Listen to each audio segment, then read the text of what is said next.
देवाकडं सुखामध्ये लोक जात नाही. एकतर प्रचंड ज्ञानानं लोक देवाकडे जातात, एकतर प्रचंड वैराग्यानं जातात, नाहीतर प्रचंड दुःखानं जातात. खर तर या जगामध्ये दुःख वाईट नाही, सुखही पाहुणा आहे आणि दुःखही पाहुणाच आहे. 7 दिवसापैकी एक दिवस रविवार येणार. नारळ म्हणलं की आतमध्ये गोड पाणी आणि खोबरं, वरून कवंटी आणि केसर असणार.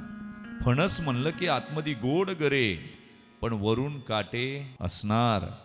घर म्हणलं की माणसाबरोबर उंदर घरात राहणार की उंदरासाठी वेगळं घर बांधतात. तसं सुख म्हणलं की दुःख येणार. सुखाच्याच पावलावर पाऊल ठेवून दुःख आलेलं असतं. पण माणसं सुख आलं की दरवाजा उघडा ठेवतात, आकाश कंदील लावतात, पणत्या लावतात, आणि दुःख आलं की दरवाजा लावून आक्रंदत बसतात.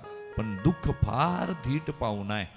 तुम्ही दरवाजा लावला तर फरशा उखडून येईल, तुम्ही दरवाजा लावला तर मोरीच्या पायपा वाट येईल, तुम्ही दरवाजा लावला तर खिडकी वाट येईल, पण आल्याशिवाय राहणार नाही. दुःख एक्सेप्ट केलं पाहिजे माणसाने.